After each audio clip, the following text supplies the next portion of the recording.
Hello, so this is the tutorial for the annotator for the magnetosuture training system at UMD. Yeah, so this is just the loading page, and what I can do is I can select a video that I have saved to my computer. So I'm just going to go ahead and do that, and I'm going to select a 2-agent video that has both a gripper and a needle. And the frame rate is generally going to be 89.92 for all of these videos. So I'm going to select these agents accordingly. I can choose to add dish mask details if they're provided, but if they're not, it's optional. And I believe this recording already has the overlay. It doesn't, okay. Yeah. So I'm going to wait for this video to process. And what this stage is doing is it's providing me with the frames, individual frames of the video, so that I can annotate each of them. So we'll just wait for that process to finish.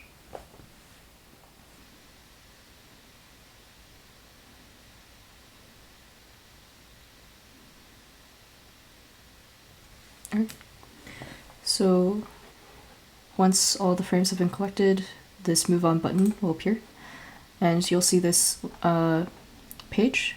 Essentially, I have this zoom tool that will let you choose points with greater accuracy, but if you want to switch it off, you can just check this checkbox. Yeah, so for the 2 different agents here, there are 2 very specific points that you should choose. So for the gripper, it'll indicate here which agent you're choosing, and the colors are laid out here. And so for the gripper, what you want to do is you want to start on this longer side, and start from the upper left corner, just like that. And you can see it's automatically switched to 0.1, and so I can choose here, right? And if I want to switch the agent I'm choosing currently, I can press R. And that's going to change this from the gripper selection to the needle selection. And for the needle, it doesn't necessarily matter which order or which end you start with, as long as you keep this consistent order throughout the entire video. So I'm going to choose, I'm going to say that 0.0 on the needle is going to be here, and 0.1 is going to be here. And once that's done, you can press E to compute the points, which I've done so through homogeneous transforms. And you can press space to move on. Now, if you want to, say, change the point that you're selecting, so let's say I don't want to select 0.0, I want to select 0.1, you can press the D key. That's gonna do that. Yeah. And another thing about So another thing about this annotator is that you don't necessarily have to press E to compute the points. If you press space, it's going to compute the points on this previous frame for you. And this is just to save time, in case you just know that the computed points are going to be correct, and you don't need to verify them. Yeah, and so generally what you want to do is you want to continue doing this process over and over until all the frames are selected. So then I'm going to revise 0.0 needle. Yep, and then space. And if I go back using the B key, you can see that all the selected points are indeed annotated here. And once I'm done with my annotation, I can click this export JSON, either once I'm done or once I have done like a considerable amount and I need to save my progress because I have to leave my computer or something like that.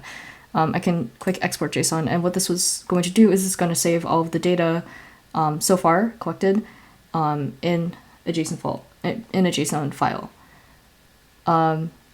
So if I were in the middle of annotating and I needed to save a snapshot of my progress, what I can do is I can go back to the home page and I can click this toggle button, And what this is going to allow you to do is it's going to allow you to select the previous video, select the video that you were working on, and select your previous data.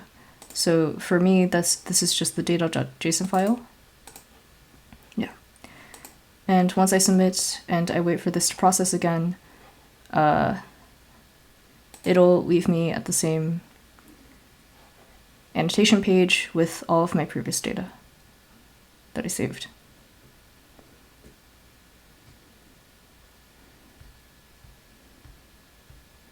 So we'll just wait for that to process again.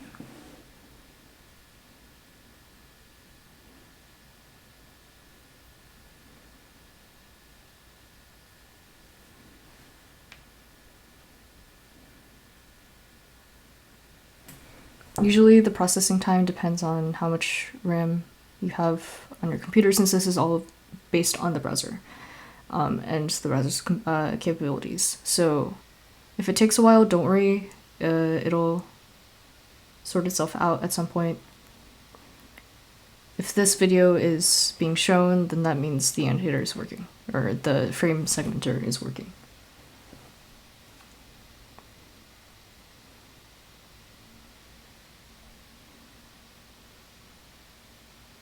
So once you've reached a screen, you can continue annotating as normal, and once you're done with your annotations, you can just click the data.json link again to save your data, and then upload it to the drive, where we'll hopefully be able to access it and feed it to the network, which will aid our localization.